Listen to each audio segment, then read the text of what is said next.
Hello बच्चों, नमस्ते। कैसे हैं आप सब लोग? चलिए, तो यूपी होमगार्ड भर्ती आज मैं इसकी जानकारी देने आया हूँ। 45,000 पद, आ गया शासनादेश, बच्चों में खुशी की लहर। एग्जाम, फिजिकल, सब चीज़ों को समझेंगे। और जो एग्जाम है इस बार सुनने में आ रहा है कि जीएस के केवल 100 क्वेश्चंस हैं। क्या ये सुनने में आ रहा है? सबसे अच्छी बात अगर इस पूरे नोटिफिकेशन में हुई है तो वो एक बात हुई है कि यहाँ पर पुलिस भर्ती बोर्ड इसको कंप्लीट करेगा, जिसके जिसके लिए हम ये कह सकते हैं कि शायद जो पहले ये भर्ती होती थी, जिसका किसी को कुछ नहीं पता चलता था, पुलिस भर्ती बोर्ड के माध्यम से ये साफ सुथरी होने की उम्मीद रहेगी, क्योंकि वो 50 लाख बच्चों की एक साफ सुथरी भर्ती करवा चुका है। इस वजह से हम इसको बिल्कुल एश्योर्ड मान सकते हैं कि भर्ती बहुत साफ सुथरी होने जा रही है। वरना चूंकि जब जिला स्तर पर होती थी तो बहुत दिक्कतें होती थी। अब यूपी में अगर होमगार्ड भी बनेगा तो भाई वो एकदम साफ सुथरी प्रक्रिया से बनेगा। अब वो योग्य होमगार्ड होगा।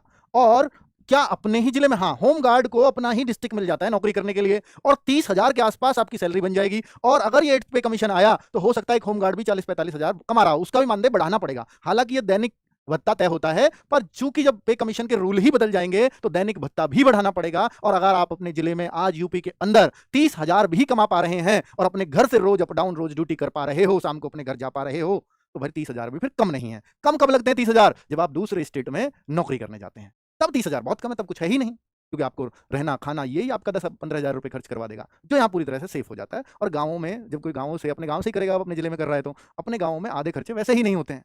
ठीक है, तो भाई यूपी होमगार्ड की भर्ती उन लोगों के लिए वरदान है जो ये मानते हैं कि सर मैं तो बाकी जगह लग ही नहीं पाऊंगा। भाई क्या क्या है फिलहाल मैं बता देता हूँ। 45,000 होमगार्डों की भर्ती आ चुकी है, आ नहीं चुकी है, अभी गाइडलाइन आई है, आएगी कब तक इसके बारे में भी बात करूंगा। 18 से 30 साल उम्र रखी गई है, और जो ओबीसी एससी एसटी हैं उन्हें 18 से 35 साल उम्र है। तो ये तो एक उम्र का एक अच्छा इसमें मतलब दिया गया है। थोड़ा पहले और ज्यादा होती थी, इस बार ये थोड़ी घटाई गई है।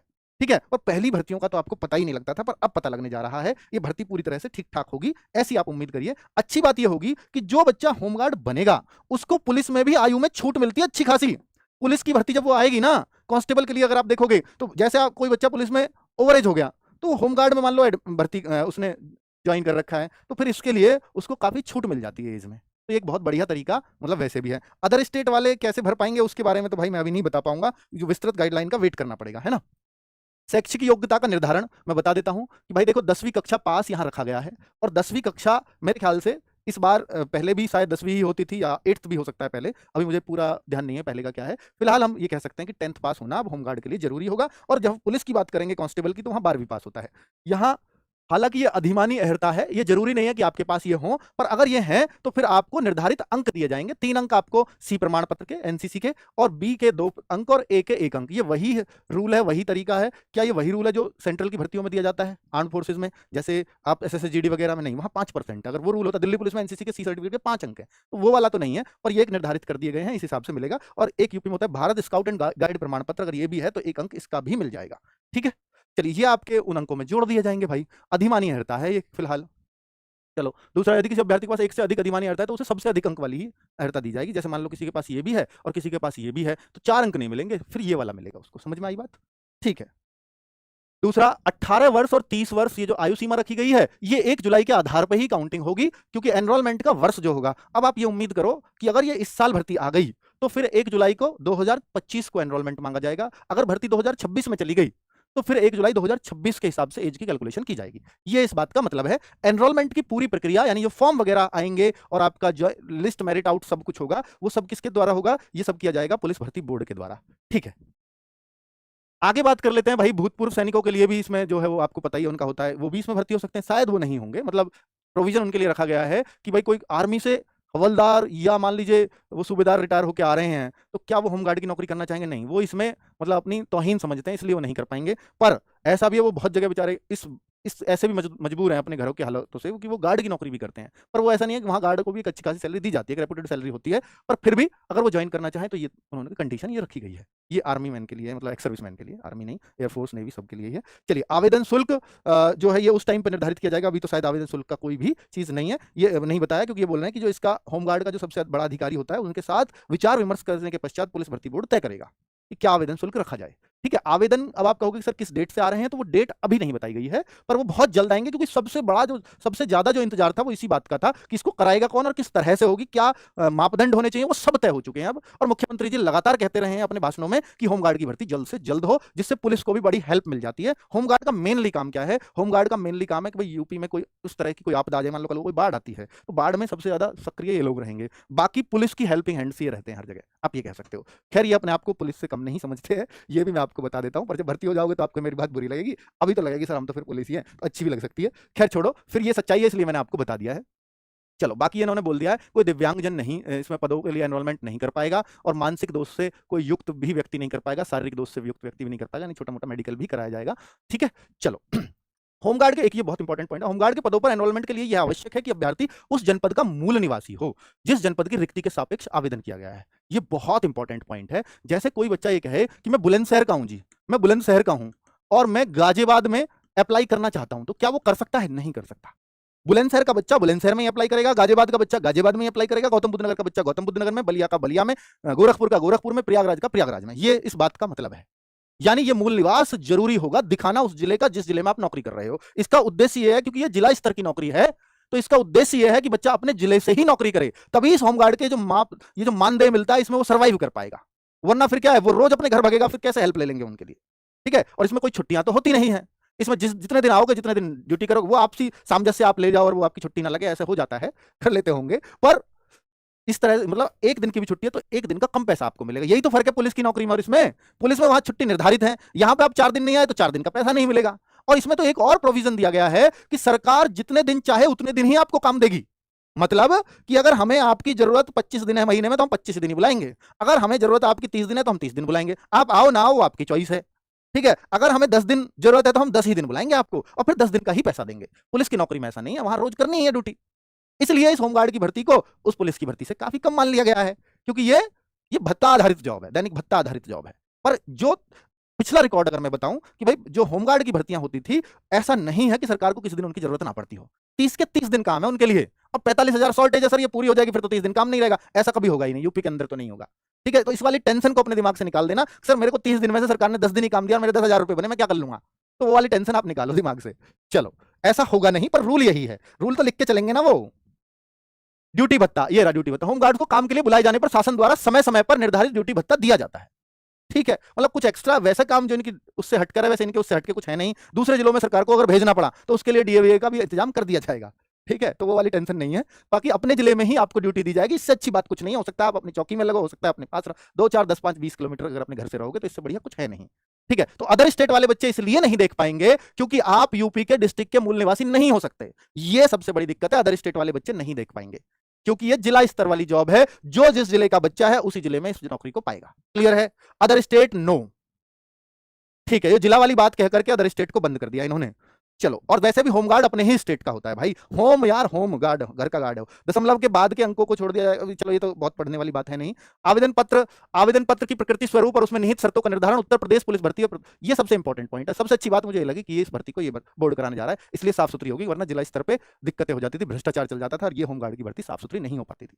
अब ये साफ सुथरी होगी क्योंकि ये सेंट्रलाइज्ड होगी। चलो, परीक्षा, अभ्यर्थियों की परीक्षा में निम्न चरण होंगे। लिखित परीक्षा होगी, और लिखित परीक्षा में इन्होंने स्पष्ट किया है कि लिखित परीक्षा 100 अंकों की होगी, वस्तुनिष्ठ प्रकार की होगी, यानी ऑब्जेक्टिव टाइप क्वेश्चन होंगे, 2 घंटे की होगी, और लिखित परीक्षा एक विषय सामान्य ज्ञान की होगी। एक विषय, अब आप कहो कि सर क्या पूरी जीके ही आएगी? भाई देखो, अगर मैं आपको बोलूं आरओ का एग्जाम उठा लो, पीसीएस का एग्जाम उठा लो, उन सब में जीके ही लिखी जाती है, सामान्य ज्ञान ही लिखा रहता है। लेकिन वहां पर 5-5, 10-10 क्वेश्चन हो सकता है मैथ रीजनिंग के डाल दे, थोड़ा लॉजिकल डाल दे, तो ये हो सकता है 100 में से 10-15 क्वेश्चन आपको मैथ रीजनिंग के मिल जाए, ये बड़ी बात नहीं होगी। ठीक है, पर मैक्सिमम पोर्शन जीएस का ही होगा। ठीक है, सामान्य ज्ञान में, सामान्य ज्ञान है ये जीएस नहीं है, सामान्य अध्ययन नहीं है। सामान्य ज्ञान मतलब जो आपको डेली चीज का ज्ञान हो, आम ज्ञान हो। सामान्य मतलब आम, जनरल नॉलेज, आपको प्रॉफिट लॉस का, आपको परसेंटेज का, इस आम नॉलेज में आता है, सामान्य ज्ञान में आता है, इसलिए कह रहा हूं मैं। ठीक है, इसलिए उसका सामान्य ज्ञान का क्षेत्र थोड़ा सा वाइड हो जाता है। तो ऐसा ना माने कि केवल और केवल जीके ही, एक भी क्वेश्चन वैसा नहीं होगा। हो सकता है केवल जीएस ही हो, ये भी संभावना है, पर ये भी संभावना है साथ में।